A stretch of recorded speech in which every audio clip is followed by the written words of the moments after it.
Good morning class.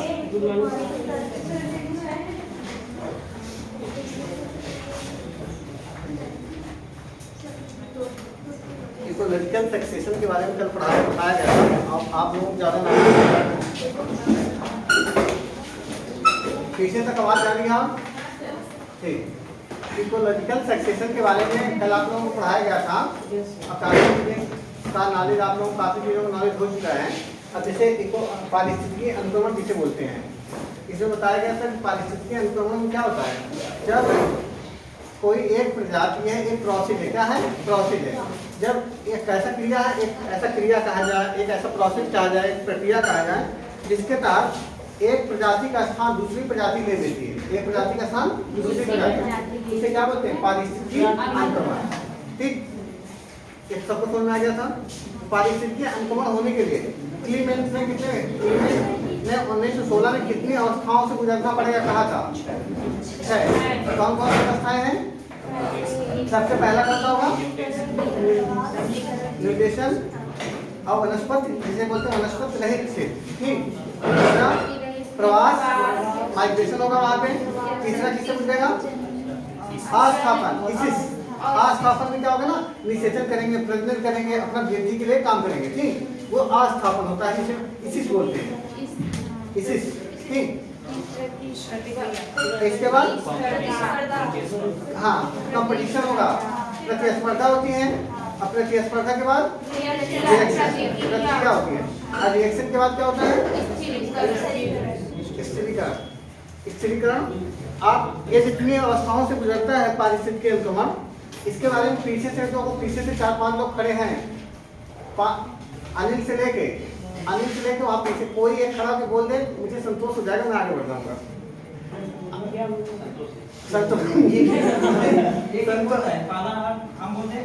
एक नहीं बोलना है। लड़की बतानी चाहेंगी? चलिए दिव्या बताना चाह रहे हैं। दिव्या कह रही है हमसे नहीं पूछते हैं सर।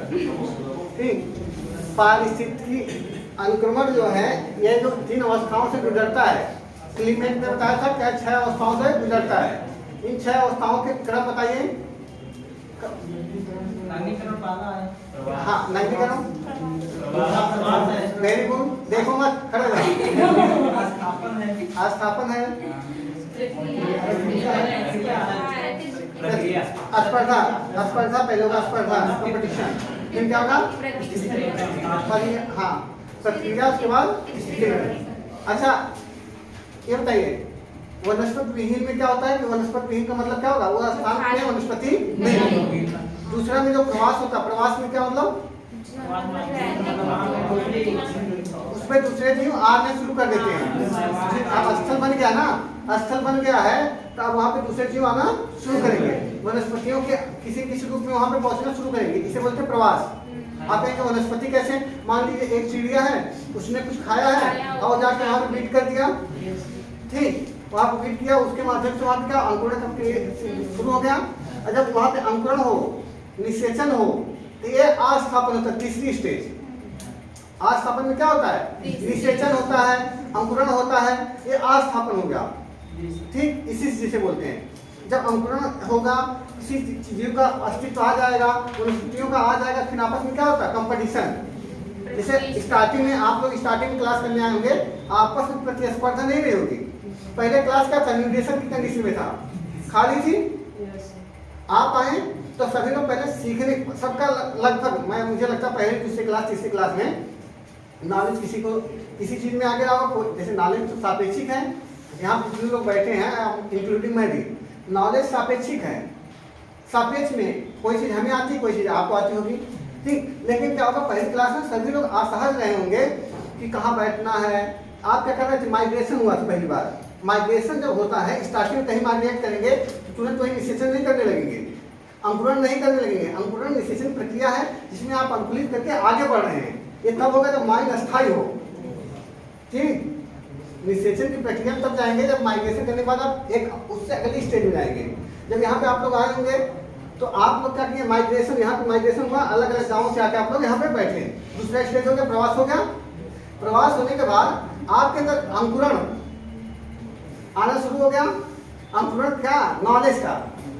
ठीक, अंकुरण मतलब नॉलेज बढ़ना शुरू हो गया तीसरी स्टेज में, और जब नॉलेज हो गया अब चौथी स्टेज में आप लोग जाके क्या कर रहे हैं, प्रतिस्पर्धा कंपटीशन शुरू कर रहे हैं। टेस्ट हो रहा है, कोई आगे कोई पीछे, कोई उसमें कोशिश कर रहा है आगे बढ़ने के लिए, प्रतिस्पर्धा। फिर प्रतिस्पर्धा के बाद आप क्या करेंगे, रिएक्शन देना शुरू कर देंगे। अब आपस में क्या होगी, प्रतिक्रिया देना शुरू होगी। यार तुम इतने दिन से पढ़े, तुम आ ही नहीं रहे, तब तुम्हारा नंबर कम आ रहे हैं, तुम आती हो ध्यान नहीं लगाती, तुम्हारा ध्यान कहीं और रहता है, ठीक समझ रहा है। तो ये आपका होगा।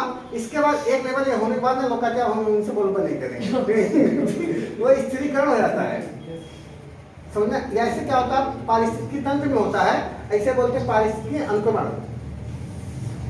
पारिस्थितिकी अनुक्रमण देखा जाए दो तरह के होते हैं, एक प्राथमिक पारिस्थितिकी अनुक्रमण, एक द्वितीयक पारिस्थितिकी अनुक्रमण होता है। एक प्राथमिक, अच्छा इसके बारे में थोड़ा सा लिख लीजिए, थोड़ा सा खाली कर लीजिए, बहुत छोटा लिखवाऊंगा क्योंकि इन्वायरमेंट की क्लास एक दो क्लास में इन्वायरमेंट खत्म हो जाएगा। और कोई टॉपिक अगर आपको विशेष रूप से आप लोगों को पढ़ना होगा, इसके अलावा मुझे तो लगता है मैं टॉपिक पढ़ा दिया हूँ, ठीक। कुछ चीज़ें आप अपने से पढ़ेंगे लेकिन लगभग अच्छी टॉपिक पढ़ा दिया गया है। और आप कुछ अपने से पढ़ना होगा, खास करके इसमें बताइए अभी जैसे एक दो टॉपिक में पढ़ाऊंगा, एक दो क्लास और मेरी है इसमें पढ़ाऊंगा, लेकिन आप एक आध क्लास अगर कोई और चीज़ होंगी सर इसके बारे में बता दीजिए, इन्वायरमेंट संबंधित, मुझे लगता है सब बता ही दिए हैं, तो आप बता दीजिए हम बढ़ा देंगे, ठीक।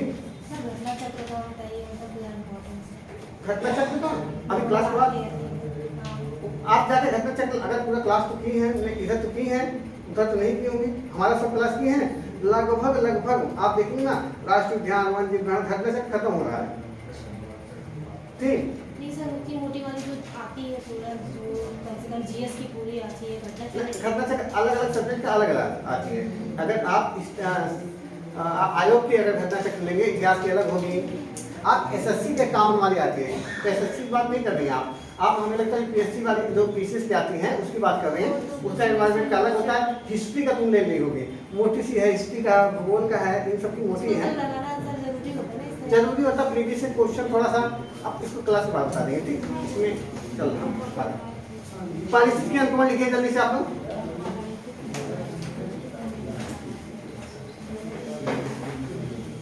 क्योंकि आप लोगों का फेयरवेल का समय आ गया ना, फेयरवेल का नहीं कह रहा हूँ, एक तरह से कहा जाए आप लोगों को फेयरवेल स्टार्टिंग होता ना,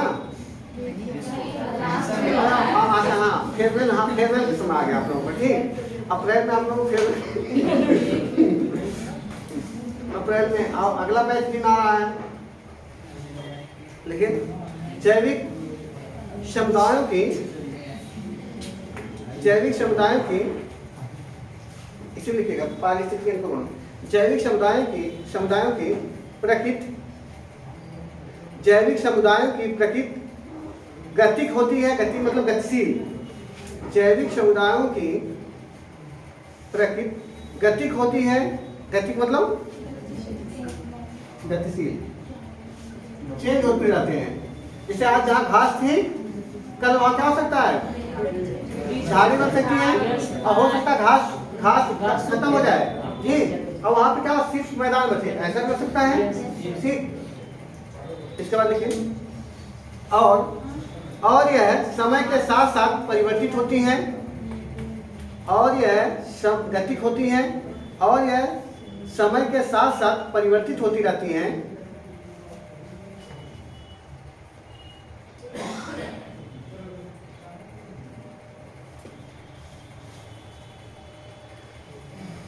वह प्रक्रम, इससे देखिए, इससे मैं उसका भी क्वेश्चन बन सकता है इस टॉपिक से। वह प्रक्रम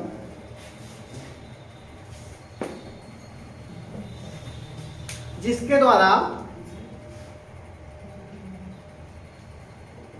किसी क्षेत्र में पाई जाने वाली वनस्पति,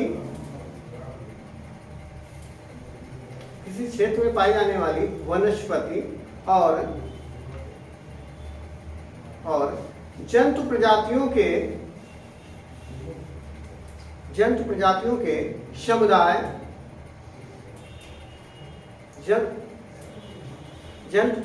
समुदाय, समय के साथ दूसरे समुदाय में परिवर्तित हो जाते हैं, दूसरे समुदाय में परिवर्तित हो जाते हैं,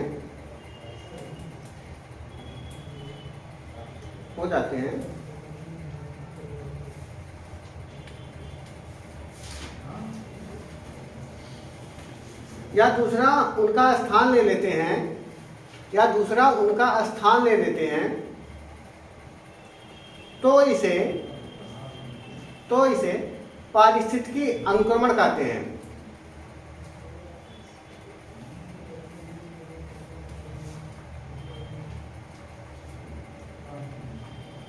पारिस्थितिकी अनुक्रमण कहते हैं।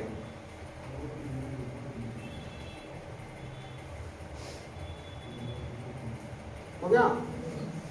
अब डालिए पारिस्थितिकी अनुक्रमण की अवस्थाएं, प्रावस्थाएं डाल दीजिए।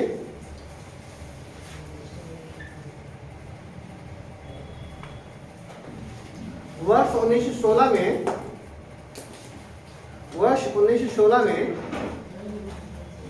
क्लीमेंस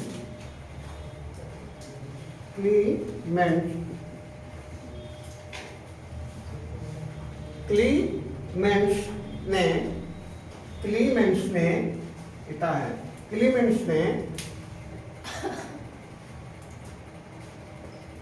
पारिस्थितिकी अनुक्रमण की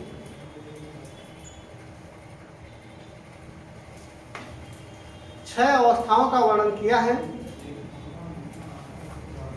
नंबर 1,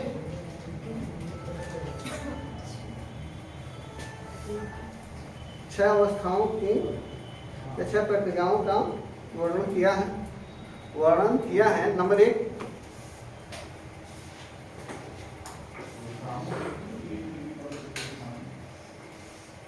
अब लिखिए, छह नाम लिखिए, बोलना ना पड़े मुझे, इतना पढ़ाने के बाद छह कौन कौन सी अवस्थाएं हैं?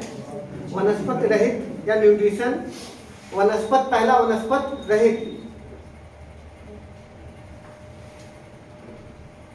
न्यूट्रिशन। दूसरा प्रवास, माइग्रेशन।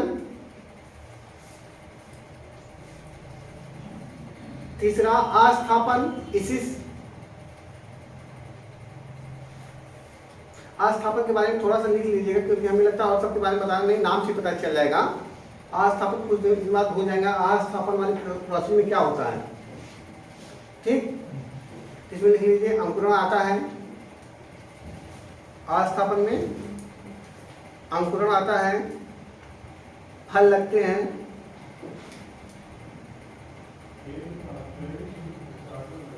ठीक है। अगला स्पर्धा, कंपटीशन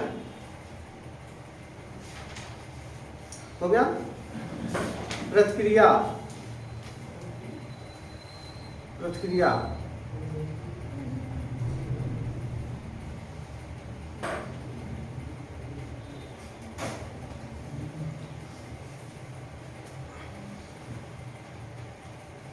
ठीक है।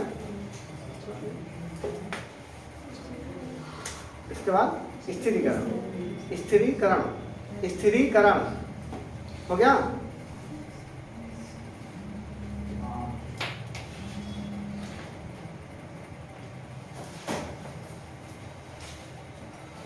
इसमें देखिए, इसमें एक होता है अनुगामी समुदाय। इसी के अंदर पारिस्थितिकी अनुक्रमण में एक होता है अनुगामी समुदाय। अनुगामी का मतलब होता है जो सबसे पहले आए, ठीक। जब ये पारिस्थितिकी अनुक्रमण हो रहा था, जो सबसे पहले जीव जंतु वनस्पति आए उन्हें बोला जाएगा अनुगामी समुदाय के वनस्पति, ठीक। ये अनुगामी समुदाय के जो होंगे, अच्छा जो जल्दी आएगा जल्दी जाएगा, जबकि वो विषम परिस्थिति में आ रहे हैं।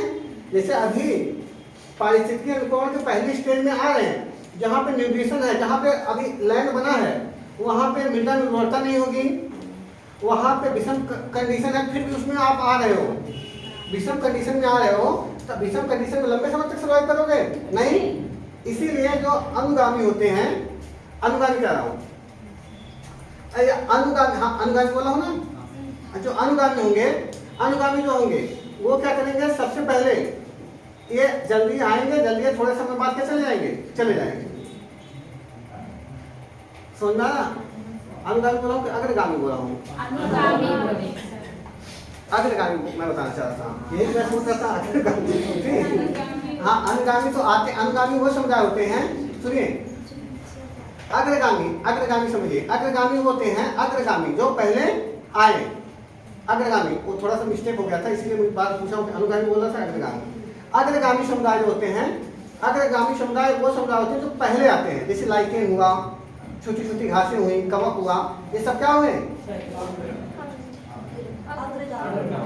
अग्रगामी समुदाय होंगे। ठीक, अग्रगामी समुदाय विषम परिस्थितियों में आ गए, इनका जीवन काल क्या होगा? छोटा होगा।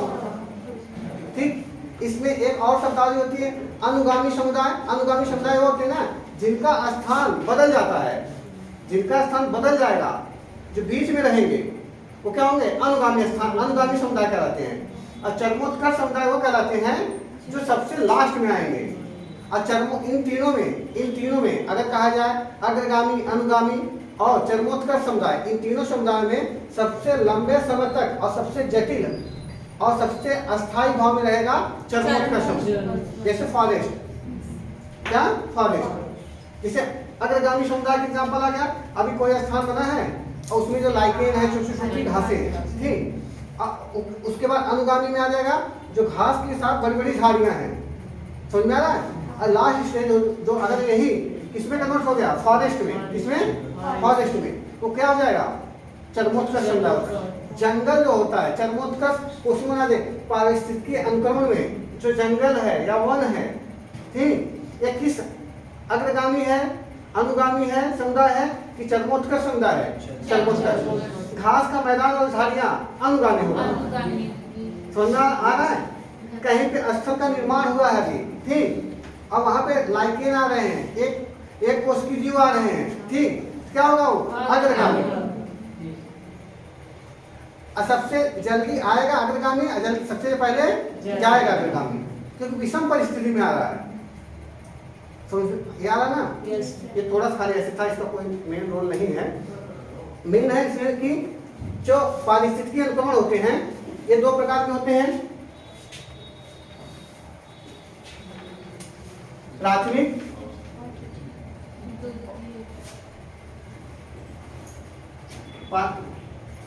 अनुक्रमण और दूसरा द्वितीयक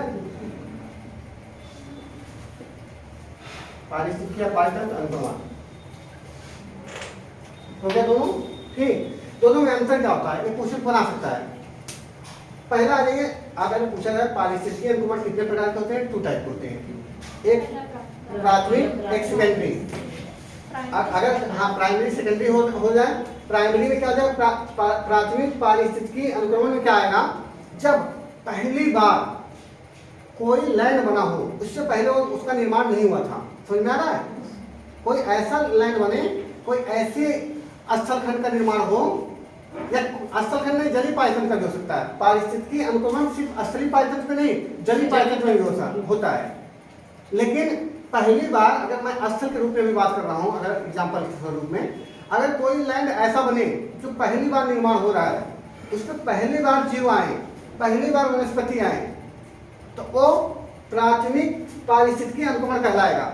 जैसे डेल्टा का निर्माण होता है, नदियों के द्वारा जो डेल्टा बनाया था, पहला मैदान होता है डेल्टा, उस डेल्टा पे जो पहली प्रजातियां आती हैं, पहले छोटी छोटी घास पनपेंगी, छोटी छोटी घास आएंगी, काई आएगी, काई घास, इससे निर्माण होगा। और इसके बाद धीमे धीमे देखेंगे उस पर हरियाली आना शुरू हो जाएगी, बड़ी बड़ी घासें आना शुरू हो गई। इसके बाद सुंदर वन जैसे एक डेल्टा वन बन जाएंगे। समझ में आ रहा नहीं आ रहा है?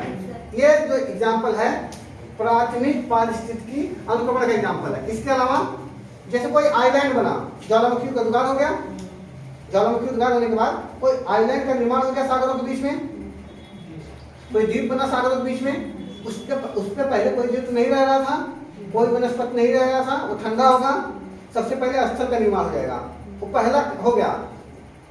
अब म्यूटेशन क्रिएट हो गई, हो पहला स्टेज हो गया। अब उसमें क्या होगा? म्यूटेशन के बाद प्रवास होना शुरू करेगा, पशु पक्षी जाएंगे वहां रुकेंगे, मनुष्य जाएंगे रुकेंगे। अब वहां पे क्या होना शुरू हो गया? प्रवास हो गया, माइग्रेशन दूसरा स्टेज हो गया। तीसरे स्टेज में क्या होगा? वहां पे अब जो वनस्पति है अंकुरित होने लगेंगी, निषेचन की प्रक्रियाएं होने लगेंगी, आस्थापन, ठीक। फिर आपस में ग्रोथ करने के लिए कंपटीशन शुरू होगा। मानव क्या करेगा, मानव वहां पे अगर मानव ही पहुंचा है तो मानव काट काट के उसे मानव काट के फेंकना शुरू, आप क्या कर रहे हैं, कंपटीशन शुरू हो गया है, स्पर्धा शुरू कर दी ना। झाड़ी तो आप काटना शुरू कर दिए हैं, उससे कंपटीशन शुरू आपका है। आप उसके जगह झोपड़ी बना रहे, झाड़ी जैसे आप मकान बनाए उसके बीच में ही एक पीपल का वृक्ष निकल गया दीवार से, वो भी कंपटीशन कर रहा है। आपने उसे, आप देखते हैं वो कंपटीशन शुरू हो गया है। उसके बाद प्रतिक्रिया देगा, वो आपकी दीवार फाड़ देगा, ठीक। फिर आप क्या करेंगे, उस प्रतिक्रिया में उसको काट डालेंगे, ठीक। समझा, ये क्या लास्ट स्टेज बोल रहे हैं। उसके बाद क्या होगा, स्थिरीकरण आ जाएगा। एक समय बाद वो भी नहीं पनपेगा, आप दूसरे ही बोलेंगे, स्थिरीकरण हो गया, ठीक। ये होता है एग्जाम्पल। इसके अलावा ज्वालामुखी उद्गार हुआ, स्थल पे हो गया। ज्वालामुखी लंबे समय बाद ठंडा होगा, लावा है, लावा लंबे समय बाद ठंडा होगा तो क्या बनेगा, स्थल खंड का निर्माण होगा। क्या उस लावा में पहले कोई जीव था? नहीं। पहली बार जब आए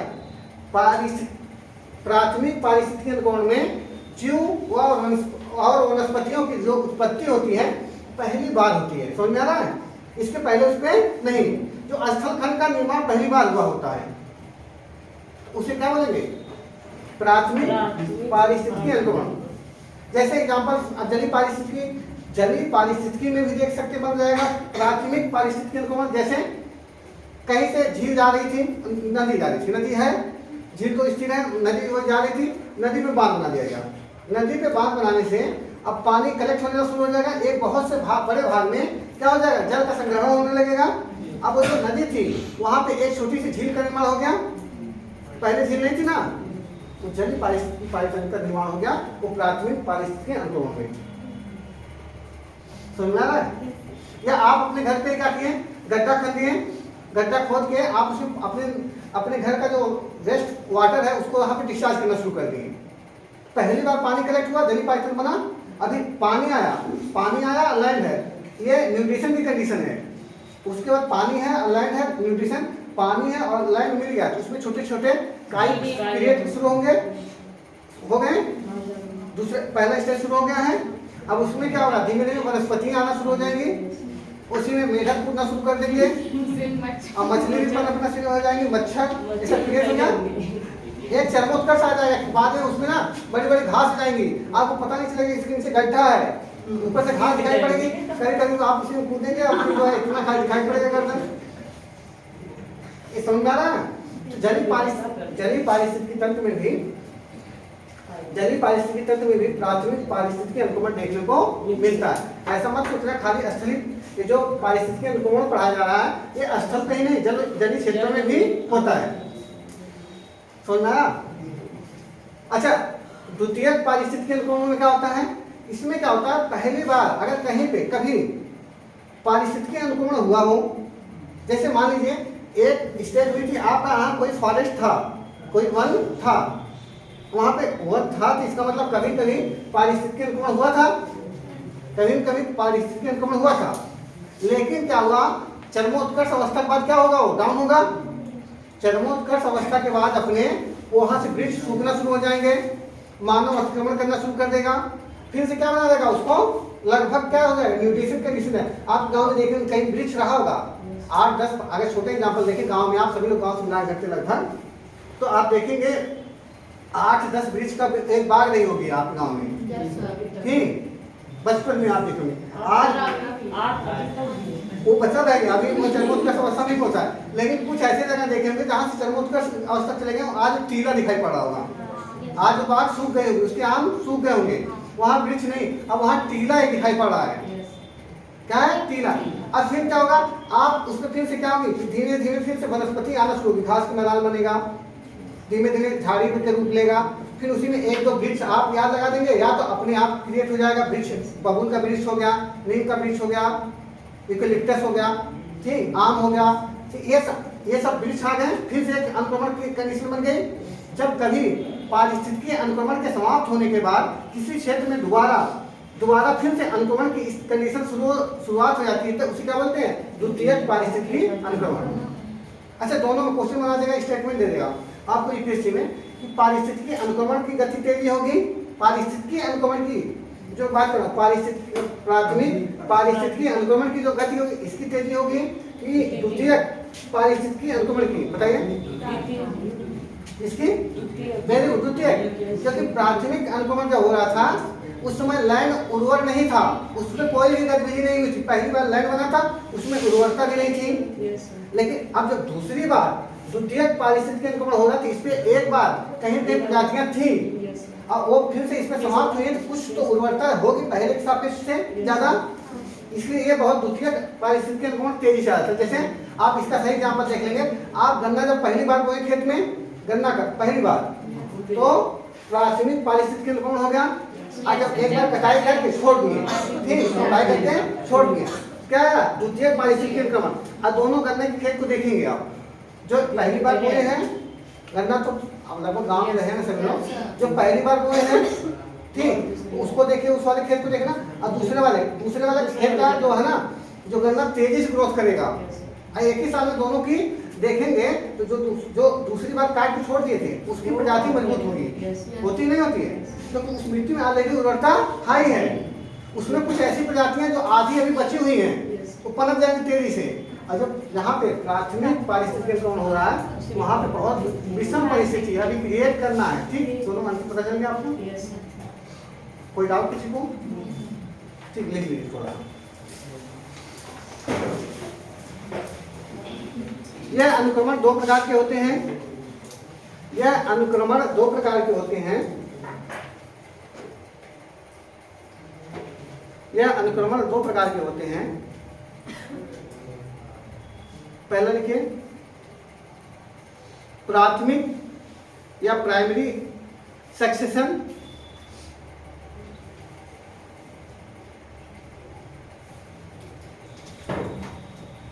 देखिए प्राथमिक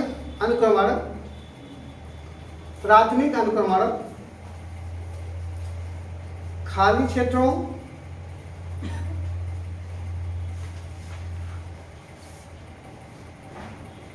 खाली क्षेत्रों जैसे चट्टान कोई है, नई चट्टान का निर्माण हुआ है, चट्टान का निर्माण आप ज्वालामुखी उद्गार से होगा नहीं होगा?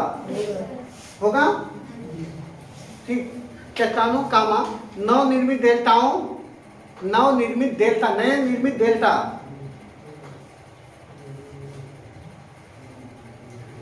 द्वीप समूह,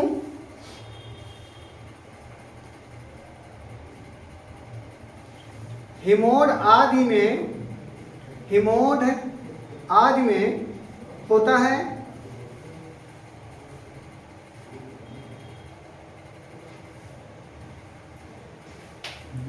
है, जहां पहले किसी भी समुदाय का अस्तित्व नहीं था।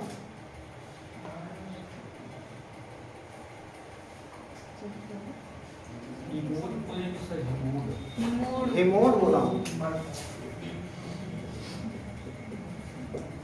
हिमोड,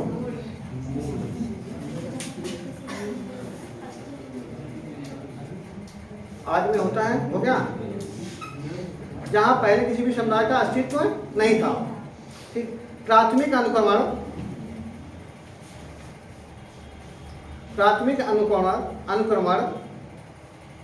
धीमी गति से होता है,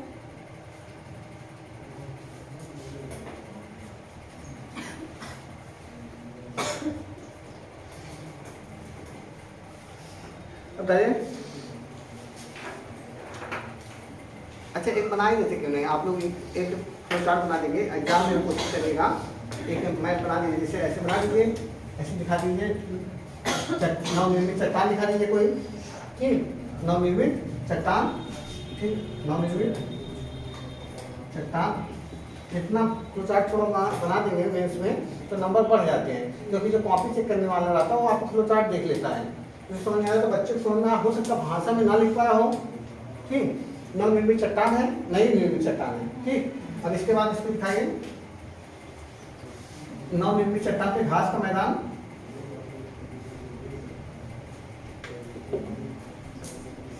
ठीक,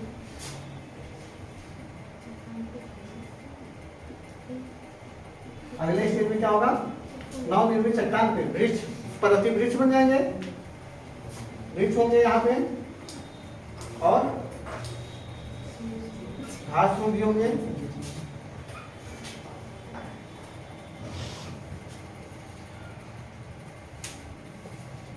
बन गया। जैसे अभी नहीं समझ आ रहा तुम लोगों को, ऐसे बाद में दिक्कत आई, बाद में समझ नहीं आया कैसे बनाए। दिख नहीं रहा है। यहाँ दिखेगा, हाँ ये नवनिर्मित चट्टान हो गया। ठीक, या नवनिर्मित मैदान बना, तुम लोग मैदान पे है, मैदान जा समझोगे। नवनिर्मित मैदान, मैदान लेकिन नवनिर्मित, नया निर्माण हुआ हो मैदान। ठीक, नदियों की मिट्टी के द्वारा लाया गया एक मैदान बना। नवनिर्मित मैदान हो गया। इसके बाद नवनिर्मित मैदान के बाद इतनी हंसी क्यों आ रही है? इस पे घास का मैदान, घास का मैदान बना।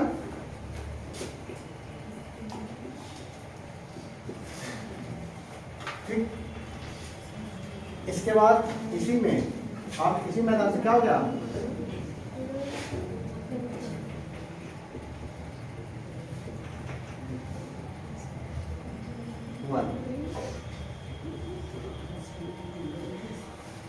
वन का निर्माण।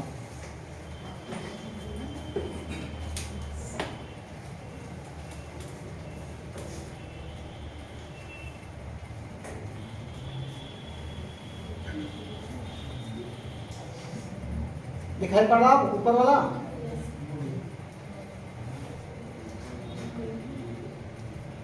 आप लोग दिखाई पड़ रहा है ना? चलिए अब द्वितीय कंपाउंड लिखिए।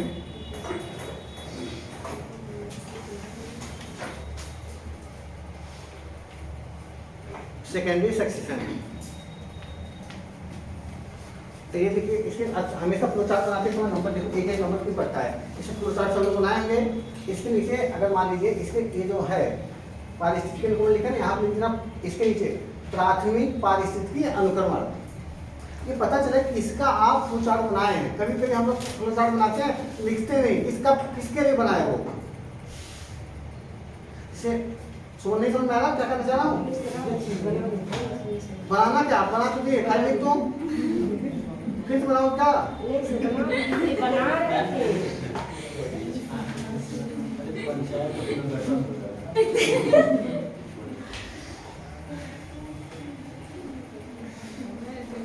हो गया। चलिए द्वितीयक अनुक्रमण लिखिए। द्वितीयक अनुक्रमण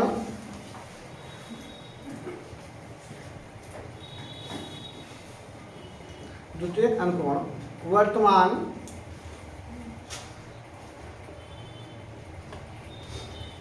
द्वितीयक अनुक्रमण वर्तमान प्राकृतिक वनस्पति की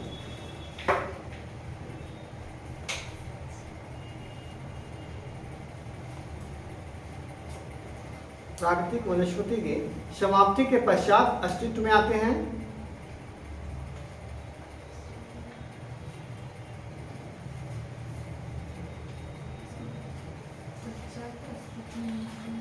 के पश्चात अस्तित्व में आते हैं।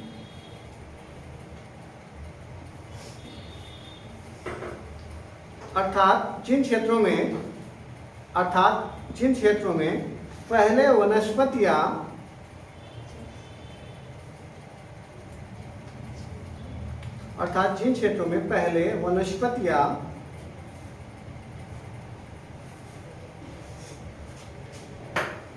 वनस्पत समुदाय का विकास हुआ था,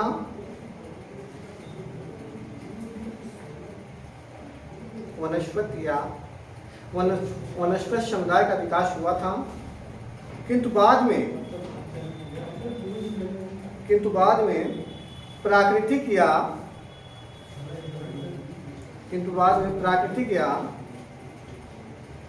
मानवीय कारणों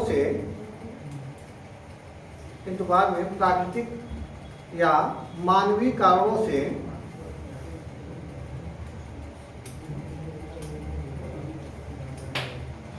उस क्षेत्र की वनस्पति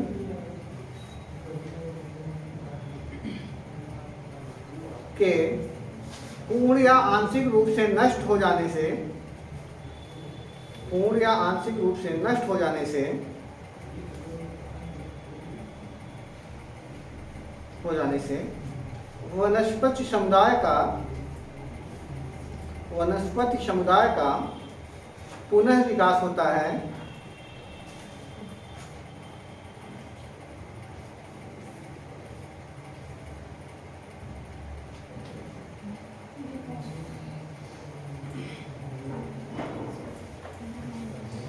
क्या होता है? विकास। इसे द्वितीयक पारिस्थितिकी अनुक्रमण कहते हैं। इसे द्वितीयक पारिस्थितिकी अनुक्रमण कहते हैं।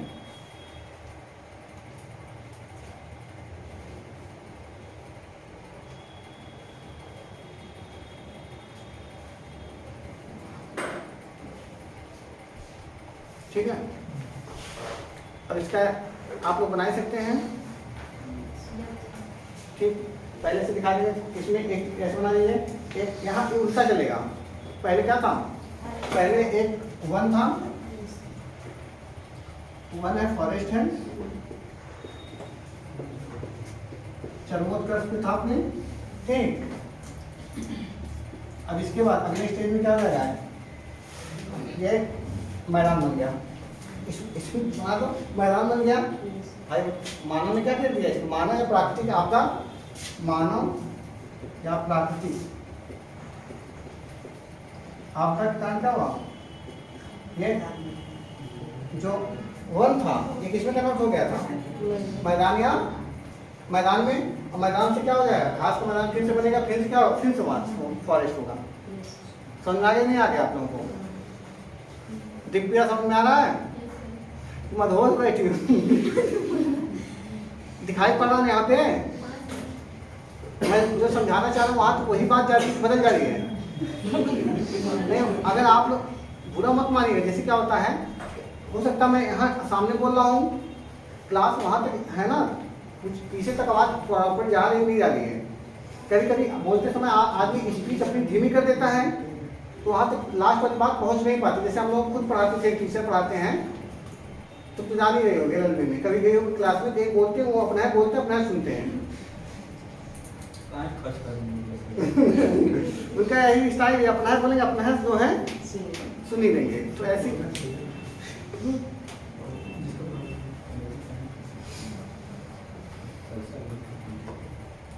हो गया। अब हेडिंग डालिए सहजीविता। एक कुछ शब्दावलियां हैं, पूछ लेता है इसकी। सहजीविता, सहजीविता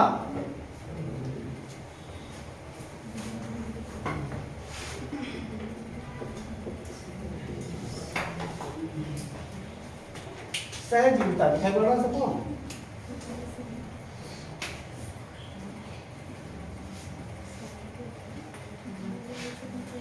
क्वेश्चन पूछ लेता है सहजीविता क्या है। ठीक, जैसे किस संबंध को सहजीविता कहेंगे? इसे ऐसे बनाता है शब्दावलियों में। जैसे जो दो प्रजातियों के बीच का जो संबंध होता है, जो दो प्रजातियों के बीच का संबंध होता है, उनके बारे में बातें होंगी। थोड़ा कुछ शब्दावली जो आती है पूछ लेता है। उसके बाद फिर हम चलेंगे हरित ग्रीन गैस पे। ठीक, कीटो प्रोटोकॉल। इसके बाद आप चलेंगे मॉन्ट्रियल प्रोटोकॉल पे चले आएंगे, ओजोन से संबंधित। और कुछ कल क्लास में कुछ जो है परियोजनाएं जो चली थी, जैसे अंगूर परियोजना कब चली थी, एलिफेंट से संबंधित हाथी मेरा साथी परियोजना कब चली थी, ठीक, मगरमच्छ परियोजना कब चली थी, ये सब थोड़ा सा बता के हो जाएगा। तो सहजीविता, सहजीविता मतलब क्या? ऐसा दो प्रजातियों के बीच में ऐसा संबंध, उस संबंध में क्वेश्चन पूछता है सहजीविता के संबंध में क्या दोनों को फायदा मिलता, किसी एक को फायदा मिलता, किसी एक को फायदा मिलता, दूसरे को नुकसान था। हम वही संबंध बनाएंगे। दो लोगों के बीच में ऐसा होगा संबंध, या तो दोनों फायदा हो जाए, दोनों नुकसान हो सकता है, एक को फायदा दूसरे को नुकसान, ठीक, या दोनों कोई प्रभाव ही नहीं पड़ा, ऐसा भी संबंध होता है, दोनों कोई प्रभाव ना पड़े। तो सहजीविता में क्या होता है? सहजीविता में जैसे कुछ बच्चे बता रहे हैं, सच बता रहे हैं, सही बता रहे हैं कि सहजीविता में, सहजीविता साथ साथ में जीवन है। ठीक, जब तक दोनों लोग हैं तभी तक साथ साथ में रहेंगे। सहजीविता साथ में जीवन है। समझ आ रहा है कि एक दूसरे पे क्या होता है? एक दूसरे के साथ रहने में ही प्रॉफिट होता है। लाभ दोनों को एक साथ रहेंगे, दोनों एक साथ रहेंगे तभी लाभ में होंगे। जैसे लाइकेन, लाइकेन में आप देखते हैं शैवाल और कवक, लाइकेन में शैवाल और कवक, ये सजीवता के एग्जाम्पल हैं। प्रवाल, प्रवाल और शैवाल, यहाँ भी सजीवता का संबंध है, नहीं है? ऐसा संबंध जिसमें दोनों को क्या हो, प्रॉफिट, दोनों प्रजातियों को प्रॉफिट हो। क्वेश्चन पूछा हुआ, यूपीएससी पूछा हुआ था, यही क्वेश्चन पूछ लिया था कि जो लाइकेन होता है, लाइकेन में कैसा संबंध देखने को मिलता है? स्पर्धा भी एक होता है, स्पर्धा भी, स्पर्धा में क्या हो सकता है? स्पर्धा में दोनों को नुकसान होगा, कंपटीशन में क्या होगा? दोनों को नुकसान होगा। दो प्रजातियों के बीच में कंपटीशन होगा तो दोनों के बीच में क्या होगा? नुकसान होगा। क्या यहाँ पे क्वेश्चन पूछा था लाइकेन में किस प्रकार की संबंध देखने को मिलते हैं? कौन सी? सहजीवी। लाइकेन किससे मिलकर बना होता है? कवक और शैवाल। शैवाल कवक को क्या प्राप्त करते हैं? भोजन। लाइकेन आप लोग देखे होंगे, कौन नहीं देखा? लाइकेन, लाइकेन लाल की काई होती है, हाथ पे काई लगी और उस पे हल्का हल्का बाल जैसा दिखाई पड़ेगा, वो जो शैवाल होता है, छोटा छोटा, ठीक। पेड़ों पे कभी कभी बरसात के मौसम में, क्योंकि वर्षा के मौसम में क्यों, अगर क्वेश्चन का यूपीएससी बहुत जटिल समस्याएं क्रिएट करती है, कहेगी वर्षा ऋतु के समाप्त होने पे या वर्षा ऋतु के समय में ही क्यों लाइकेन देखने को मिलते हैं? इसका कारण, मुख्य कारण क्या है? क्योंकि पोल्यूशन उस समय, वायु प्रदूषण सबसे कम होता है, क्योंकि वायु प्रदूषण क्या होता है? वर्षा काल क्या होता है? नीचे बैठ जाता है। और लाइकेन वायु प्रदूषण का सबसे अच्छा इंडिकेटर है। थोड़ा सा वायु प्रदूषण नहीं होगा तो विलुप्त हो जाएगा, समाप्त हो जाएगा, मर जाएंगे, दोनों क्या हो जाएंगे? मर जाएंगे। आप वर्षा के ऋतु के समय ही लाइकेन इसलिए दिखाई पड़ता है क्योंकि उसके लिए इस समय अनुकूलित दशाएं क्रिएट होती हैं। अनुकूलित दशाएं क्या? वायु प्रदूषण कम हो जाता है। सुनना, गर्मियों में लाइकेन नहीं देखने को मिलेंगे, गर्मियों में वायु प्रदूषण हाई होता है, गर्मियों में वायु प्रदूषण। देखो आप कवक तो क्रिएट हो जाएगा गर्मी में। वायु कैसी होती है? आर्द्र होती है, गर्मी में आर्द्र है, आर्द्रता जहां मिलेगी कवक क्रिएट होगा। जैसे अब गर्मी आ रही है, रिंग गार्ड, इच गार्ड सब शुरू, इनकी जरूरत पड़ेगी, क्योंकि जहां पे हमारे, ठीक, अब जहां पे हमारे यहाँ मॉइस्चर क्रिएट होगा वो सूखेगा नहीं, क्योंकि जो हवाएं चल रही हैं, अभी तक की जो ठंड में हवाएं चल रही थी, शुष्क हवाएं चल रही थी, अब गुजर रही थी, हमारे, हम नहाए, आप लोग अभी, अब देखिए, अभी तक आप लोग नहाते थे, तौलिए से पोंछते थे, नहीं पोंछते थे, कपड़ा सीधे पहन लेते थे ठंड में, स्वेटर पहन लेते। अब कोई कभी नहीं हो सकता, दांत खास खुद इस पीरियड में हो रहा है तो आप समझिए आपको स्किन जैसी कोई समस्याएं हैं अगर ठंडक में हो रहा है, क्योंकि हवाएं शुष्क है, खुद खींच के लेके चली जाएंगी। यहाँ तक कि आप ओर से खींच लेती हैं, आपकी जो चिक है, गाल है, यहाँ से जो जहाँ की अगर स्किन मुलायम है वहाँ से क्या होगा? तेजी से जल का क्या होगा? वाष्पोत्सर्जन होगा और वहाँ पे झुर्रियाँ क्रिएट हो जाएंगी। लेकिन अब गर्मी आ रही है, अब आपको क्या करना पड़ेगा? अब जहाँ पे पसीना होगा वो पार्ट पे पसीना सूखेगा नहीं, क्योंकि हवा जो चल रही है, जो हवा चल रही है वो लेके क्या लेके चल रही है? आर्द्रता लेके चल रही है। वाष्पीकरण इतना हो रहा है, आर्द्रता लेके घूम रही है। हवाएं गर्म हैं लेकिन आर्द्र हैं, हवाएं गर्म हैं लेकिन आर्द्र हैं।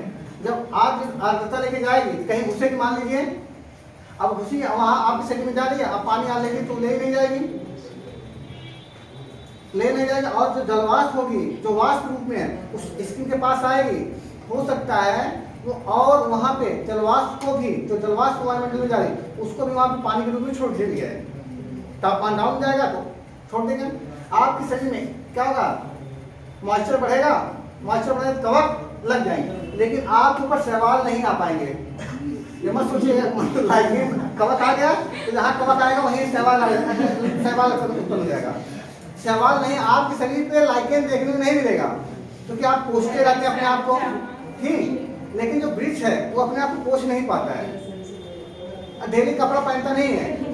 अगर आप लोगों के ऊपर भी लाइकेन आ जाएगा, जब कपड़ा मत पहने, इसी अवस्था में जो आसन पड़े तो आप ऊपर भी लाइकेन हो सकता है। लाइकेन का मतलब हो गया, लाइकेन कवक और शैवाल का क्या है? इनके बीच का संबंध सहजीविता का संबंध है। समझ में आया? यूपीएससी थोड़ा दिमाग लगाना चाहती है, अगर पूछे कभी कि किस ऋतु में लाइकें ज़्यादा देखने मिलेंगे तो आप बता देंगे वर्षा। कोई भी चीज क्वेश्चन सॉल्व करने के तरीके होते हैं। एक चीज बता रहा हूँ, मेंस के क्वेश्चन सॉल्व करने के तरीके होते हैं। जैसे पूछा जाए भारत में गरीबी बहुत है, इसे दूर करने का उपाय, जिस कारण से गरीबी है वही दूर कर दो, यही उपाय हो जाएंगे। किस कारण से गरीबी है तो तुम्हें पता है, अब उसी जो गरीबी है जिस कारण से उसी को पकड़ लो, मेन की बना दो, अब उसे कम करते जाओ। शिक्षा का अभाव जो है, ठीक, ऐसे कम करना। शिक्षा का अभाव जो है इसे क्या कर दिया जाए, इसे और जो शिक्षा का अभाव इसे कम करके इसे बढ़ा दिया जाए, शिक्षा का स्तर बढ़ा दिया जाए। आप ऐसे बना के लिखिए। कुछ होते हैं जैसे देखो जब मेंस लिखने जाएंगे कॉमन हो जाएगा। आपको लगता है जो लोग प्री विभाग मेंस लिखने आते हैं सबका नॉलेज कॉमन हो जाएगा। आप सुबह पढ़ेंगे, जैसे सुबह पढ़ें पीसीएस में, सुबह दिए शाम दिए, सुबह दिए शाम दिए, एक दिन में 4 पेपर आप देंगे, पढ़ पाएंगे कुछ नहीं। सुबह में 1 घंटा और दोपहर में 2 घंटा कोई लंच होगा, उसमें आप सुबह अभी 3 घंटा लिख के 2 घंटा लिख के आए हैं, तब फिर जाना है पेपर देने, ठीक, फिर आप जा रहे हैं पेपर देने, तब तक कहाँ पढ़ पाएंगे, 2-3 घंटा लिखने के बाद फिर पढ़ लिख पाएंगे। लेकिन आपको लिखना है जो अपने आप पेशेंट बना के रखें, जिसको लगे हम पीसीएस बनना, कुछ लिखेंगे और थोड़ा माइंड उसका साथ याद हुआ कुछ नहीं रह पाएगा। जिसका प्रेजेंस आप माइंड बना के लिखने की क्षमता होगी, जितना बेहतर लिखोगे तुम्हें पता भी नहीं चलेगा। तुम्हारा पड़ोसी सोचे हम किसी बुद्धिमान थे, हमारा मेंस लिख लेगा, मेंस किसका निकल जाएगा वो किसी को पता नहीं। बहुत अनिश्चितता आ जाती है मेंस में। अगर आप मेंस दिए कब इंटरव्यू चलेगा आपको पता भी नहीं चलेगा। इंटरव्यू दिए हैं कब बन जाएंगे इंटरव्यू का 1 महीना बाद तो खेल आ जाता है। लिखिए सहजीविता, सहजीविता में दोनों प्रजातियों को लाभ होता है। सहजीविता में दोनों प्रजातियों को लाभ होता है।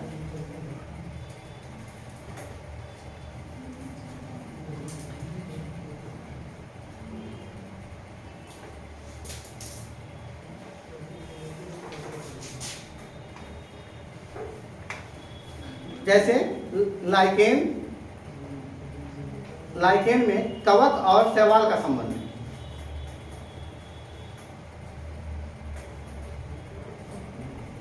लाइकेन में कवक और शैवाल का संबंध,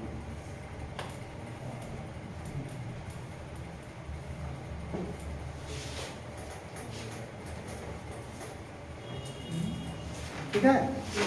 प्रवाल लिखिए, प्रवाल और शैवाल का संबंध, प्रवाल कोरल और एल्गी, प्रवाल और शैवाल का संबंध,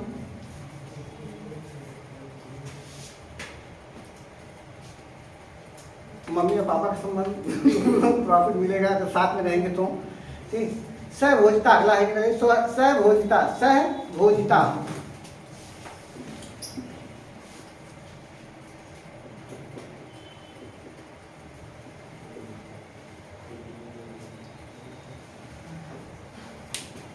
सहभोजिता, सहभोजिता। क्वेश्चन पूछेगा सहभोजिता का संबंध कहाँ देखने मिलेगा, सहभोजिता। बताओ इसमें क्या होगा, 2 प्रजातियां होंगी, इसमें दोनों को फायदा होगा, दोनों को नुकसान होगा, एक को फायदा होगा, एक को नुकसान होगा, क्या होगा इसमें, यही क्वेश्चन बनाता है। सहभोजिता का संबंध ऐसा संबंध होता है जिसमें एक को तो प्रॉफिट हो लेकिन दूसरे को नहीं, कहीं नुकसान नहीं था, न्यूट्रल कंडीशन रहती है। इसमें क्या होगा, इसमें नहीं, नुकसान नहीं होना चाहिए, एक को क्या हो, प्रॉफिट हो। 2 लोगों के बीच का ऐसा संबंध, एक को प्रॉफिट हो और दूसरे कोई नुकसान ना हो, ये ऐसा संबंध होता है सहभोजिता का संबंध। जैसे एक होती मछली, चूसक मछली होती है, उसका नाम होता है चूसक, छोटे आकार की होती है, चूसक मछलियां होती सागरों में पाई जाती हैं। ये क्या करती है, जो बड़ी बड़ी शार्क मछलियां होती हैं, बड़ी बड़ी जो शार्क मछली होती हैं उनकी पीठ पे बैठी रहती हैं, उनकी पीठ पे बैठी रहती हैं। शार्क मछली के ऊपर चूसक मछली बैठी रहती है। शार्क मछली होती ना, अब ये बहुत झुंड में बैठी रहती हैं, शार्क मछली विशालकाय होती है। शार्क के ऊपर ये चूसक मछलियां बैठी होती हैं।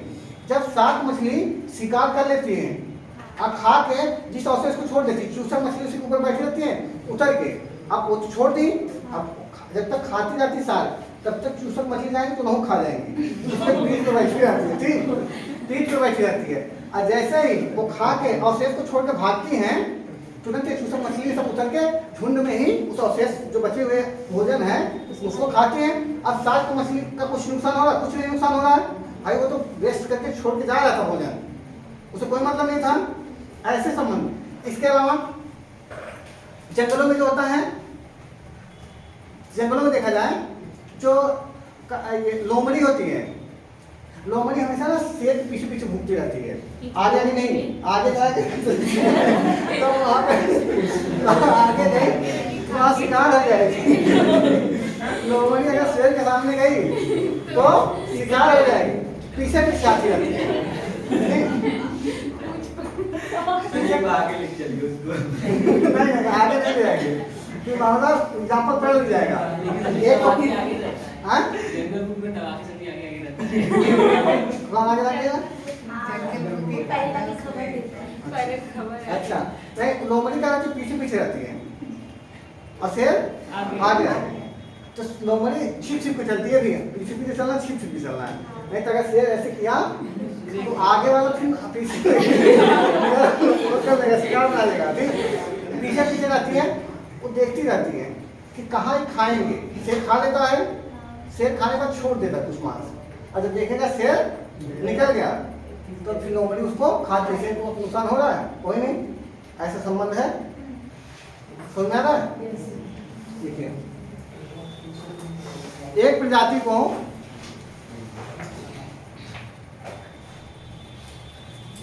को लाभ होता है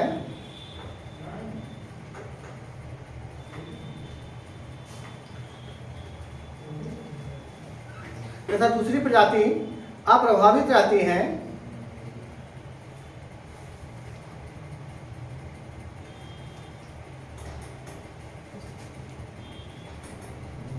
एक प्रजाति को लाभ होता है तथा दूसरी प्रजाति अप्रभावित रहती है। अप्रभावित, कोई प्रभाव उसके ऊपर नहीं होता। जैसे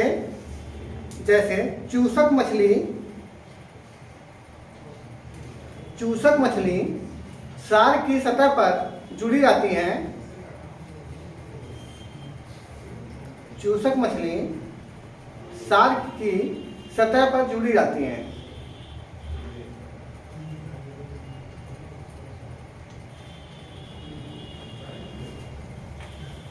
अगला स्पर्धा का लिए, अगला स्पर्धा कंपटीशन, अगला स्पर्धा कंपटीशन।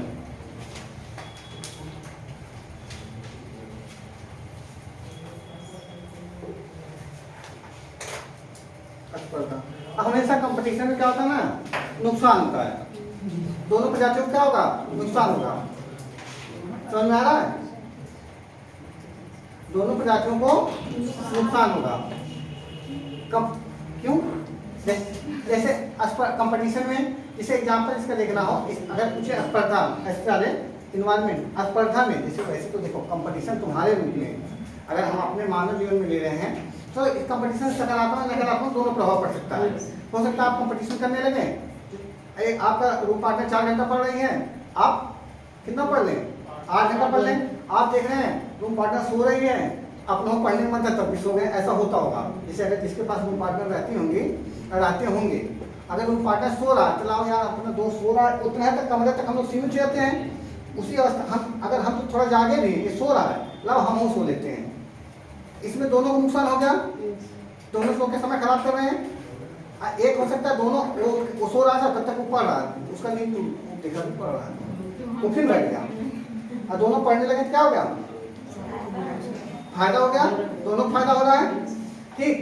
तो ये तो कंपटीशन में, मानव जीवन में सकारात्मक, हमेशा कंपटीशन करना चाहिए, सकारात्मक भी नहीं। समझ में आ रहा है? सकारात्मक, जैसे कोई पैसा कमा रहा है तो आप उससे डबल कमाइए, ठीक। लेकिन नहीं, आप पैसा कोई कमा रहा है, आप कैसे कमा रहे हैं, उसका छीन के लेकर भाग आए, ठीक, चोरी करना शुरू कर दिया, कमा के लाओ हम तुम्हारा चोरी करेंगे। तो ये, अरे चोर है तो भाई उसका भी काम यही तो है, चोरियां करना। बताओ, चावल बताओ, जिसकी चोरी होती बताता है।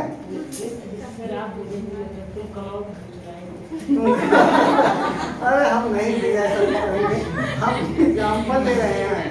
वही मैं कर मेरा करना तो मैं समझ आता है नहीं। आसानी जैसे भी लोग आ गया। ठीक, जो स्पर्धा होता है इन्वायरमेंट में जब बात की जाती है, जब पूछे कंपटीशन, कंपटीशन में दोनों प्रजातियों में क्या होगा, नुकसान होता है।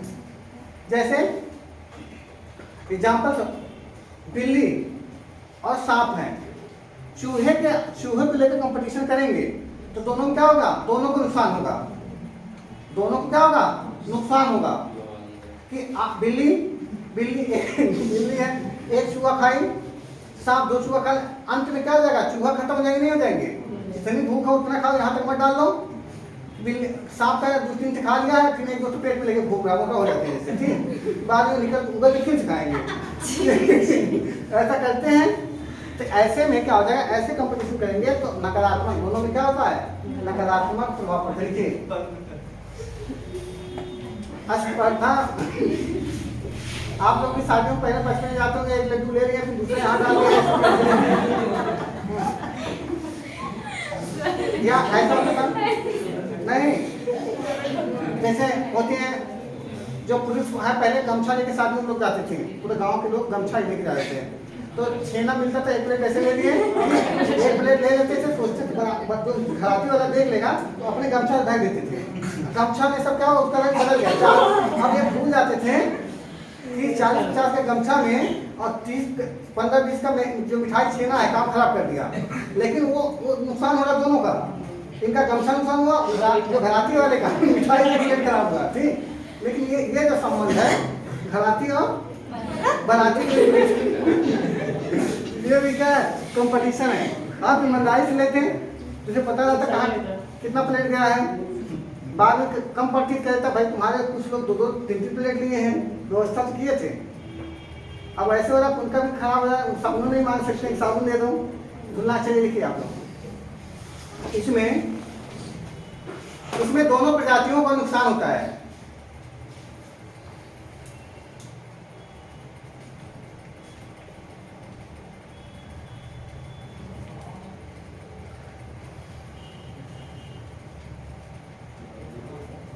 इसमें दोनों प्रजातियों को नुकसान होता है।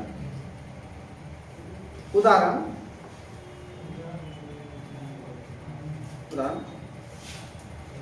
चूहे की कमी का प्रभाव बिल्ली व सांप दोनों को पर पड़ेगा।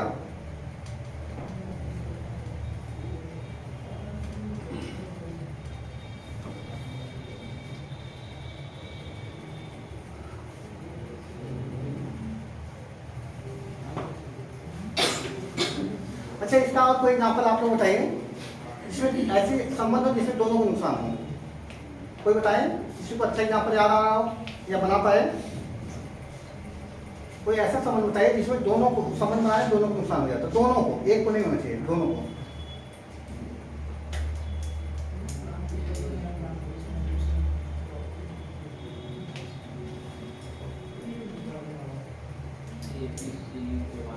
हाँ बताइए, बताओ, बोलो, बोलना चाहिए, बताओ।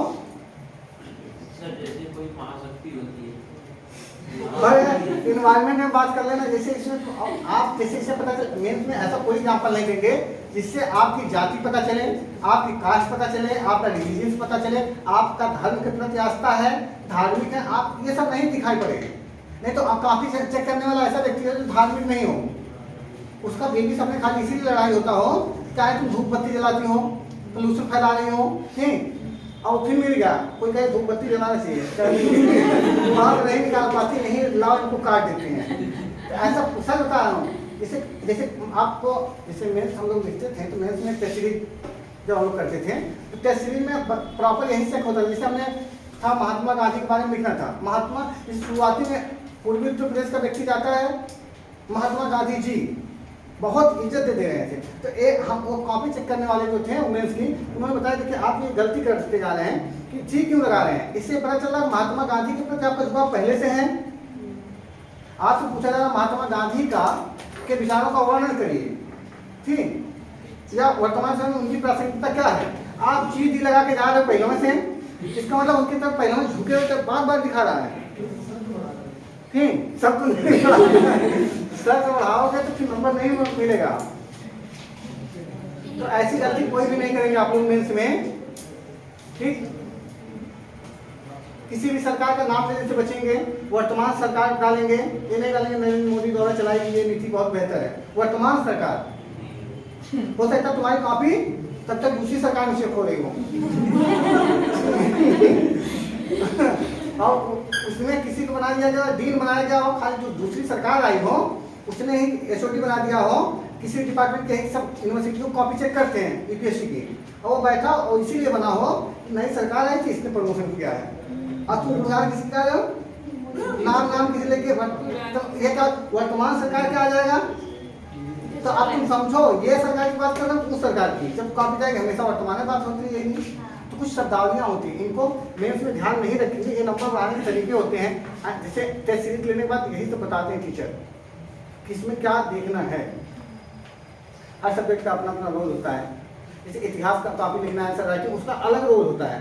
इतिहास में क्रमबद्ध तरीके से भूमिका बहुत बेहतरीन होनी चाहिए, निष्कर्ष बहुत बेहतरीन होना चाहिए, आंसर बैलेंस होना चाहिए, क्रमबद्धता टूटनी नहीं चाहिए। ये इतिहास है। भूगोल का इतना नहीं, भूमिका मत बांध देना। भूगोल में उष्णकटिबंधीय चक्रवात क्या होता है, भूमिका मत बांधने लगना। भूमिका मतलब समझ लो ना, निबंध लिखते थे भूमिका बांधते थे। भूमिका मतलब खाली बाहर की चीजों जोड़ के फिर शुरुआत करना, किसी स्टोरी जोड़ के शुरुआत करना पीछे से। जैसे 1857 की विद्रोह से संबंधित क्वेश्चन बना, अब भूमिका एक बनाना है। तो भूमिका का मतलब होता है कि इतिहास क्वेश्चन भूमिका बनाना पड़ेगा। ये नहीं कि 1857 का विद्रोह एक सैनिक विद्रोह था, यहाँ शुरू करेंगे प्रभाव नहीं पड़ेगा, भूमिका बनाना पड़ेगा। कि 1857 की क्रांति से पहले भी भारत में छोटे मोटे विद्रोह हो रहे थे। कहीं ना कहीं अंग्रेजों की नीतियां भारतीयों के के ऊपर प्रतिकूल प्रभाव डाल रही थी। ठीक, आप उसमें एक दो आंदोलन का नाम डाल दीजिए, एक दो आंदोलन इससे पहले जो हुए थे उसका नाम डालिए। ठीक, फिर तात्कालिक कारण दिखाकर तब बताइए कि तात्कालिक कारण ये रहा। जैसे इसके पहले सती प्रथा उन्मूलन हो गया था, हिंदुओं की आस्था चोट पहुंचाया गया था, विधवा पुनर्विवाह अधिनियम ला दिया गया था, हिंदुओं की धार्मिक आस्था चोट पहुंचाया जा रहा थी नहीं। इसके अलावा जनजाति विद्रोह थे, कुछ हुए थे। ठीक, हड़प नीति आ गई थी, सहायक नीति, हड़प नीति और सहायक नीति, ये दोनों जो ये भी कारण थी। ये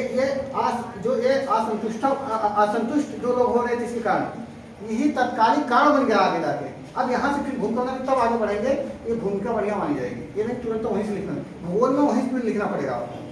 भूगोल में डायग्राम होनी चाहिए, सबका अलग अलग है। आपको कैसे कौन सी कॉपी का आंसर राइटिंग करना। फन एक चीज और, जीएस की कॉपी को मेंस बना लेते हैं कुछ लोग। जीएस मेंस में अंतर नहीं होता, वही भूगोल जीएस में पूछा जाता है, वही भूगोल मेंस में पूछा जाएगा। ऑप्शनल में वही क्वेश्चन का आंसर अलग हो जाएगा, और यही जीएस में उसी क्वेश्चन का आंसर अलग। का मतलब ये नहीं कि उसकी मूल कंसेप्ट, मूल विचारधारा नहीं बदलेगी, आगे पीछे का रणनीति जो आगे पीछे का है उसमें प्रभाव दिखाई पड़ेगा आपको। जीएस का मतलब जनरल स्टडी, उसमें नहीं कहा भूगोल का पेपर है तो भूगोल का भी है, तो उससे जीएस के और सब्जेक्टों से अगर टॉपिक जुड़ रहा है तो उस पर लिखिए।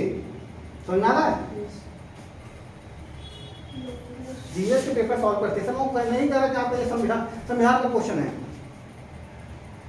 एक साथ दो सब्जेक्ट डालना ना, जीएस फर्स्ट जीएस सेकंड ऐसे डालता है, टॉपिक का क्वेश्चन पेपर ना होता ना।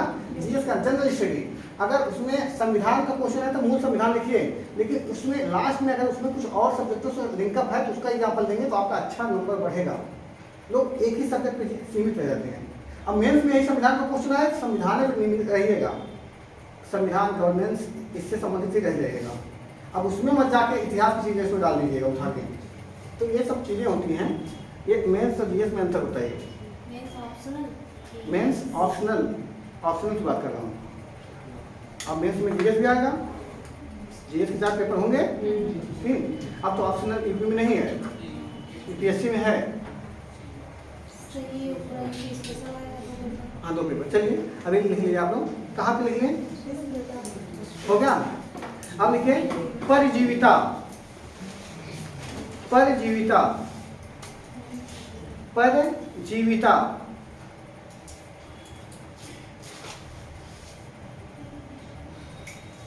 परिजीविता इसमें क्या होगा, एक को लाभ दूसरे को नुकसान होगा। जैसे अमरबेल भी होता है, अमरबेल क्या होता है, वो दूसरे प्रकाश पाने के लिए किसी पेड़ को पकड़ लेता है। अमरबेल जो होती है जिस पे लताएं होती हैं, वो क्या होती है, लताएं प्रकाश संश्लेषण के लिए, कभी पूछे ना अमरबेल क्यों ऊपर बढ़ता हुआ चला जाता है, प्रकाश पाने के लिए ऊपर बढ़ता है। अब बाद में क्या होता है, जिसके ऊपर जाता है उसी को छाप देता है, उसी को प्रकाश संश्लेषण को क्या कर देगा, बाधित कर देता है। से आप लोग इसका और अच्छा एग्जाम्पल, अगर आप लोग गांव समाज में रहे हैं तो आप लोग अपने यहाँ लौकी या नेनुआ करेला बोए होंगे कहीं, किसी पेड़ के ऊपर चढ़ा देना, उसको सुखा देते हैं उनको, क्योंकि ये क्या करते हैं, फैलते इतना तेजी से कि उसके ऊपर फैल जाते हैं और प्रकाश को ऊपर से रोक लेते हैं, उसकी ग्रोथ को डाउन कर देते हैं, क्योंकि उसका प्रकाश संश्लेषण क्या करने लेते हैं, बाधित। इनको तो प्रॉफिट हो गया, इनको तो रहने का आवास मिल गया, ये ऊंचाई पहुंच गए, नहीं नीचे रहे होते तो किसी के पैर के नीचे आ गए होते हैं लचीला गए होते हैं, लेकिन ऊपर पाए अब कंधे बैठ गए उसके, उसको ऐसे घेरे तो क्या हो गया, सूख रहा है। ठीक, सब ये तो देखिए ना आप लोग, वेरी गुड। देखिए परिजीवता, एक प्रजाति को लाभ,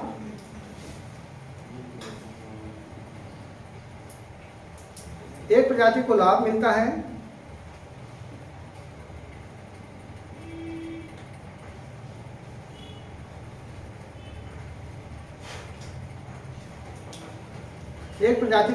है तथा दूसरी प्रजाति को हानि होती है।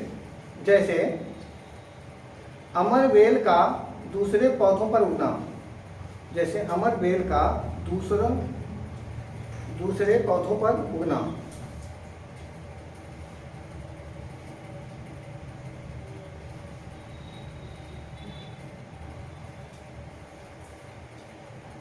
ठीक, अमरबेल का दूसरे पौधों पर उगना। अब आगे चलिए परभक्षण। परभक्षण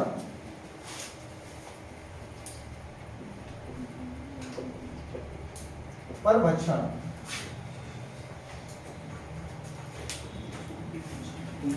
प्रीडेशन होता है इसका इंग्लिश।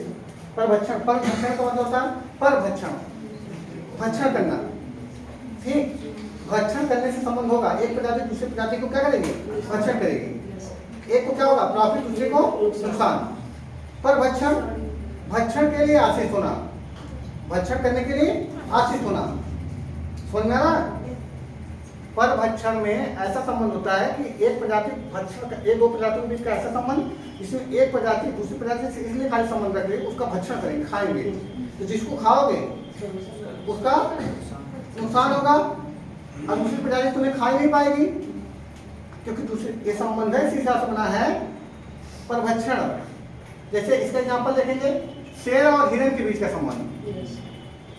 शेर हिरण के साथ संबंध इसीलिए रखना चाहता है, इनका क्या करेंगे, शिकार बनाएंगे। हिरण कभी शिकार बना पाएगा शेर का? नहीं। अच्छा, मगरमच्छ और शेर के बीच में हो जाए तो टक्कर का हो गया। ठीक, इसमें कोई भी किसी का शिकार बन सकता है। यहाँ पर भक्षण कर रहे हैं, यहाँ स्पर्धा चलेगी, कंपटीशन होगा, दोनों लोगों को नुकसान हो सकता है। ठीक, मगरमच्छ हो सकता है शिकार करते हैं, अच्छा है शेर। समझ आ रहा है? ऐसे हाथी और शेर का जो है उसमें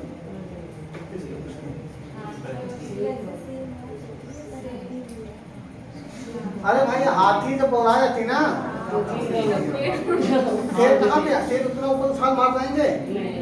ठीक, तो हाथी जब अगर आ गए अपने आप पे, सबसे खतरनाक जंगली हाथियां होती हैं। कभी आप किसी कार्बेट में घूमने जाएंगे, जो गाइड होंगे वो बताएंगे कि सबसे बच के रहना हुआ हाथी से। हाथी अगर पागल हो गए तो कुछ भी तहस नहस कर डालते हैं। ठीक, तो यहाँ पे भी कंपटीशन हो जाएगा, कंपटीशन होगा यहाँ पे भी।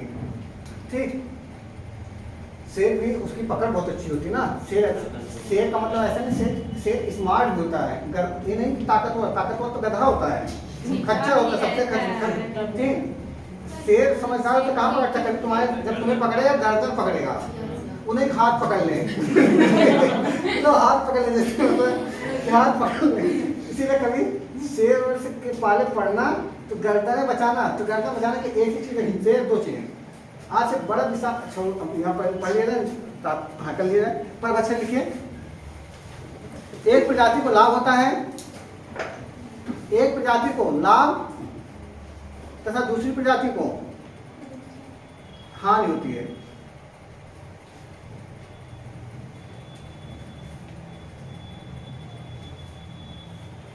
एक प्रजाति को लाभ तथा दूसरी प्रजाति को हानि होती है। जैसे शेर द्वारा हिरण का शिकार, शेर द्वारा हिरण का शिकार, शेर द्वारा हिरण का शिकार, हिरण का शिकार। अब अगला डालिए असहभोजिता, असहभोजिता, असहभोजिता का संबंध। दोनों की परिभाषा तो बिल्कुल सेम है। एक में भक्षण करने के लिए, खाने के लिए कंपटीशन बनाया, हाँ दोनों में लगभग सेम है। परभक्षण और परजीवी दोनों में क्या लगभग सेम है, समझ में आ रहा है। असहभोजिता, लेकिन वह परभक्षण में भक्षण करने के लिए शिकार बनाया जाता है, परजीवी भक्षण करने के लिए बनाया जा सकता है, और प्लस रहने आवास के रूप में ऐसे भी, ठीक, ग्रोथ के लिए। असहभोजिता, असहभोजिता ऐसा संबंध होता है दो प्रजातियों के बीच जिसमें एक का नुकसान होगा, दूसरे कोई प्रभाव नहीं पड़ेगा, दूसरे कोई प्रभाव ना पड़ेगा, समझ आ रहा है। जैसे कवक और बैक्टीरिया का पेनिसिलिन से संबंधित हो है, पेनिसिलिन एंटीबायोटिक है, ठीक, पेनिसिलिन लगा दे किसी कवक का बैक्टीरिया पे तो क्या हो जाएगा, कवक का बैक्टीरिया नष्ट हो जाएगा, पेनिसिलिन थोड़ा नष्ट होगा, तो एंटीबायोटिक है, समझ आ रहा है। लिख लीजिए। एक प्रजाति नुकसान में रहती है,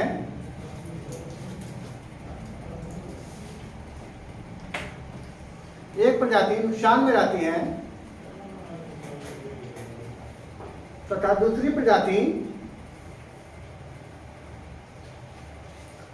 प्रजाति अप्रभावित रहती है।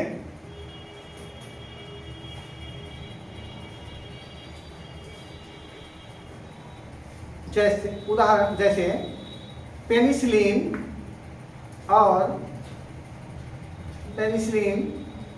तथा कवक और बैक्टीरिया के बीच का संबंध।